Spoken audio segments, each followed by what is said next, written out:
Okay, we got a big game for the Clippers tonight, going against the Lakers. The Battle of L.A. once again. The rivalry never really died to me. A lot of people think it might have died because of the hype around the Clippers a few years ago is not the same. And, they haven't won a championship since the being together with the Kawhi PG era. But in my eyes, there's still a possibility for that. It seems like it's slimmer now that they got James Harden, but there's still a possibility. And the showdown between the Lakers and Clippers is always lit. So, I can't wait to see the game. Clippers won last night's game. It was pretty much a walkthrough game for the Clippers. Kawhi struggled a little bit there, only had 8 points, not something that we used to seeing from him, but I definitely think he'll bounce back regardless. Plus, it was against Orlando Magic, so who really cares? I think they can beat them with one hand tied behind their back and their eyes closed. That's pretty much an easy W, and there's no need for them to give away games the way they did against Utah. And now they're moving on to a more harder opponent than last night against the Magic. And shout out to the Clippers for going up 3-1 in the standings. But tonight's a little bit of a challenge for them. I hope that Kawhi and PG get off. I hope that Russ does his thing. And if James Harden happens to play, which I don't think he will, I'd like to see what he brings to the table, because honestly, whether I agree or not that he should be on the Clippers, he is. And it doesn't look like he's going nowhere for the foreseeable future. So you got to just kind of ride with that and see where it takes the Clippers. But, man, I really hope the Clippers find a way to, put this together. And I hope that they find a way to, really well round this thing and put it all together to the point where they're a fluid team and they have a plan going into every game and not just going into every game winning off their talent, because so far this season, they've been winning off a lot of their talent. There's not no fluidity. It's not really a fluid offense like that. And, I understand because of the up and down pieces in regards to not knowing who's going to be traded. But now all that's over with. So now you know what you got to work with. And I still say, man, the Clippers lost some valuable pieces, man. Robert Covington, Nicholas Batum. You can even say Marcus Morris to a degree. I personally think Marcus Morris should have been gone, but he's happy now that he's gone, because I saw a report where he's saying he need to get out of L.A., Hollywood. And, I definitely understand that. But either way, the Clippers lost some significant pieces, especially in Robert Covington and Nicholas Batum. I think they should have let Nicholas Batum ride out his last year, I think. They should have kept Robert Covington too, man, because now when you think about it, games like this, where it's more of a premier matchup, now Kawhi has to guard the better player and doesn't really have much help, because PG, he'll guard the best player at times, but he's really not been doing that too much this, early part of the season. He's pretty much just been focusing on scoring, things like that. And shout out to PG for scoring. He's been putting up good numbers, but as I said before, I don't really care about the regular season and him putting up big numbers. I need him to do it in the playoffs.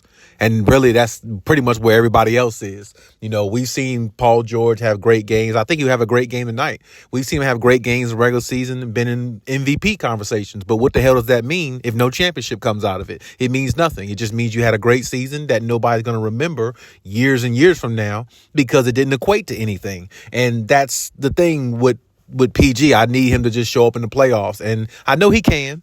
And I believe he will. So just continue to keep doing what you're doing. And just remember to focus on the playoffs, because that's when you're really going to need to be at your best, because this is the 5th year the Kawhi PG era has been alive and no championship has came out of it. And it's always due to injury or things like that. And this is another thing. I hope that, everything goes well this season injury wise. I don't want to see both of them playing and then all of a sudden the end of the season, a debacle. That would just be tragic. But either way, the Lakers and Clippers, as far as my prediction, I think the Clippers will find a way to win this game, but I think it's going to be a very close one. I think it's going to be like 110-107. I think it's going to be very close. For some reason, years past, last year before that, I just felt like the Clippers would just blow them out easily, because the Lakers just didn't even look nowhere near what they could be. They looked lethargic at best, and they just didn't look like a team that really could compete with the Clippers because they had too much depth. But now the Clippers done lost some of their depth. I mean, in Robert Covington and Nicholas Batum, guys who really defend well, guys who get deflections, guys who can guard position 1 through 5, and guys who take a lot of pressure off Kawhi Leonard defensively at times. it's going to be a big difference with the Clippers now. Now, hopefully, like I said, this game, I think they'll win 110-107. I think, respectfully, everybody have a decent game.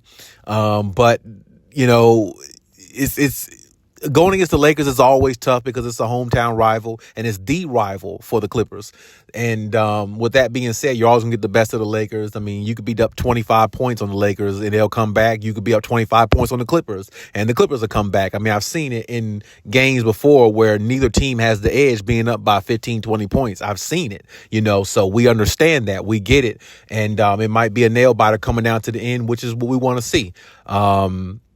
But either way, I just think the Clippers, they're just making it harder on themselves now because if you're asking Kawhi to defend more of the better player on the other team and he doesn't really have that initial backup help that he had with Batum, and when they decide to use Covington, they can switch Covington on the best player of the opposing team, or maybe sometime, switch Paul George on him and something like that. But Paul George really, his job is to guard the second best player on the team, you know what I'm saying? But regardless, it's just going to be a tougher road for the Clippers now because you're putting your stock all into four ball dominant players, isolation type players. And usually we all know who's watched basketball a ton. Usually that doesn't work out in regards to championships, but maybe the Clippers can defy history because they do have Kawhi, they do have PG, they do have James Harden and Russell Westbrook. And even though they're all older now, or in their 30s, they still have, I think a bit left to give to the game. So, I mean, hopefully a championship comes out of it. But tonight is going to be their first test. I mean, well, even without James Harden, if he doesn't play, I feel like it's the Clippers' first actual test that they actually played a really, really good team. Because the first few games of the season, personally, the Clippers should just be 4-0. But either way, they're 3-1, which is very good also. But this is more or less a test for them because, like I said, the Lakers are their hometown rival, and you see, you can always lose to a team that knows you well. And the Clippers know the Lakers know the Clippers. So I mean, it's definitely going to be one of those type games. But like I said, I got the Clippers winning a close one. I think LeBron's going to have a good game. I think LeBron's going to have somewhere around 20 and 8 assists. About 8 rebounds.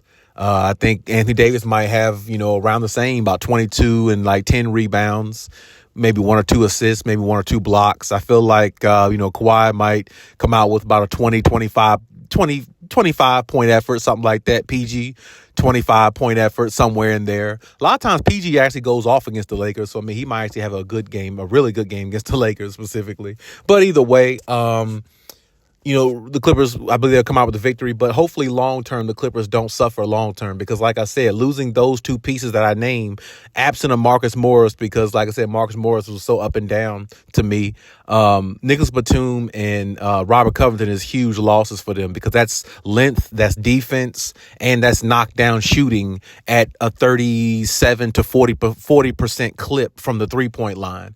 And when you lose players like that for one guy and James Harden, and you gave up a ton of picks, I mean, wow. You better hope the James Harden experiment works out. You really better hope it does, because if it doesn't, I mean, Clippers fans are going to be done with the Clippers because you went and got a player who's damn near washed in a lot of people's mind and gave away some of your depth on the bench that made you a different type team, that made you a contender type team. So I mean, it better work out for the Clippers, and starting the night, it definitely needs to work out from here going forward. But hey, that's my take on everything. Leave any comments, and we'll talk about it.